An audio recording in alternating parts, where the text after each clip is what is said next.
Hello students, ছাত্রমিত্র mathematics আমরা এখন solve করছি নবম শ্রেণী কোষে থেকে 13 এর 4 দাগের অঙ্কটা আছে ত্রিভুজ পি কিউ আর এর কোণ পি কিউ আর সমান 30, পি আর কিউ সমান 75 এবং কিউ আর সমান 8 সেমি। ত্রিভুজ পি কিউ আর এর সমান ক্ষেত্রফল বিশিষ্ট একটি আয়তক্ষেত্র অঙ্কন করতে হবে। তাহলে আমরা কি করেছি, প্রথমে দেখো 8 সেমি সরলরেখা টেনে নিয়েছি এবং এখানে 75 ডিগ্রি কোণটা চাঁদার সাহায্যে এঁকে নিয়েছি। নিয়ে আমরা এখানে একটা বড় সরলরেখা নিয়েছি, এর থেকে আমরা 8 সেমি সরলরেখার মাপ করে নিয়ে আমরা কেটে নেব। আমরা তো আগে ত্রিভুজটা অঙ্কন করবো। আমরা 8 সেমি সরলরেখাটার মাপ কি আছে, কিউ আর লিখলাম। লিখে আমরা এখানে 8 সেমি সরলরেখার সমান করে এখান থেকে যে বড় সরলরেখার থেকে আমরা কেটে নিচ্ছি, যেটার নাম আছে দেখো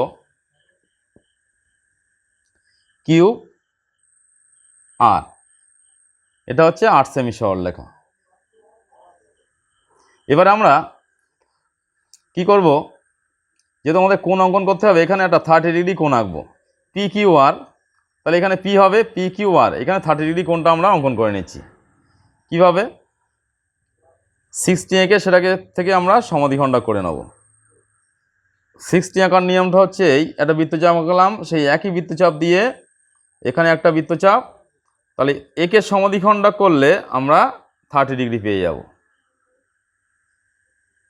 একে সমাধিখণ্ডক করলাম, করে আমরা 30 ডিগ্রি কোণ এখানে পেয়ে গেছি।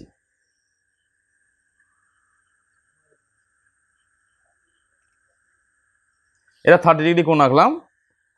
এবার এখানে 75 ডিগ্রি কোণটা আঁকতে হবে। সিস্টেমটা কি, এখানে ধরে যে কোনো মাপ নিয়ে একটা বৃত্তচাপ, সেই একে এই বিন্দুতে রেখে সেই একই মাপ নিয়ে এদিকে একটা বৃত্তচাপ আঁকতে হবে। কাঁটাটা ভালো করে চেপে ধরবে, নিয়ে এখান থেকে আমরা এই আর এর মাপটা নিয়ে নেব। নিলে এখান থেকে কোণের সমান কোণ আমরা অঙ্কন করলাম। এবার স্কেলের সাহায্যে এটা যোগ করে দেব। দিলে আমরা এখানে 75 ডিগ্রি কোণটা আঁকলাম এদিকে। তাহলে এটা কি হবে, নামটা দিতে হবে, এটা হবে পি আর কিউব। এটা 75 ডিগ্রি, এটা 30 ডিগ্রি। এবার বলা আছে পি কিউ আর এর সমান ক্ষেত্রফল বিশিষ্ট একটা আয়তক্ষেত্র আঁকতে হবে। তাই প্রথমে কি করব, এই কিউ আর কিউকে সমাধিখণ্ডক করব। আর কিউ সরলরেখাটার সমাধিখণ্ডক করার নিয়ম হচ্ছে, আর কিউ এর যা মাপ আছে তার অর্ধেকের বেশি মাপ নিয়ে দুই দিকে দুটো বৃত্তচাপ অঙ্কন করলাম। তার থেকে নিয়ে এদিকে একটা বৃত্তচাপ অঙ্কন করছি, এদিকে একটা বৃত্তচাপ। স্কেলের সাহায্যে পরস্পর যোগ করে দেবো। এটা স্কেলের সাহায্যে পরস্পর আমরা যোগ করে দিলাম।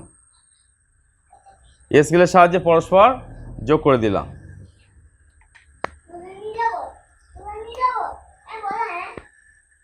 এবারে পি বিন্দু দিয়ে একটা সমান্তরাল সরলরেখা আঁকতে হবে। কার সমান্তরাল, কিউ আর এর সমান্তরাল। তাহলে কিউ আর এর মাপটা নিতে হবে, নিয়ে পি বিন্দুতে ধরে এদিকে একটা বৃত্তচাপ হবে।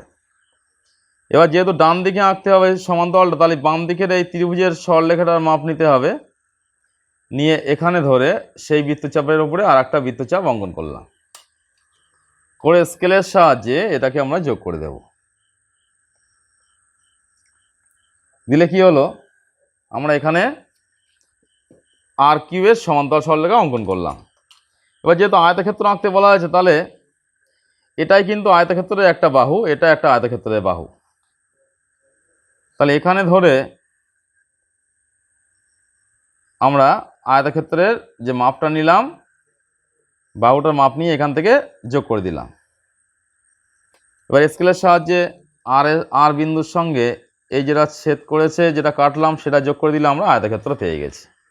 তাহলে এখানে ত্রিভুজের নাম ছিল পি কিউ আর, আমরা আয়তক্ষেত্রের একটা নাম দেব আর এস টি ইউ। নিচে কি লিখতে হবে, লিখতে হবে ত্রিভুজ পি কিউব আর সমান, আয়তক্ষেত্রের একটা চিত্র আঁকতে হবে ছোট, লিখতে হবে আর, আয়তক্ষেত্রের নাম কি, আর এস টি ইউ, আর এস টি ইউ আয়তক্ষেত্র। তাহলে আমরা এখানে ত্রিভুজ PQR এর সমান ক্ষেত্রফল বিশিষ্ট একটা আয়তক্ষেত্র আঁকলাম, যার নাম RSTU। তাহলে এইভাবে সহজ পদ্ধতিতে সহজভাবে শিখতে গেলে, জানতে গেলে আমার যে অ্যাপটা আছে ছাত্রমিত্র অ্যাপ, সেটাকে ইনস্টল করতে হবে। তাহলে তোমার ক্লাসের সমস্ত অঙ্কের সমাধান এই অ্যাপের মধ্যে থেকেই পরস্পর পেয়ে যাবে।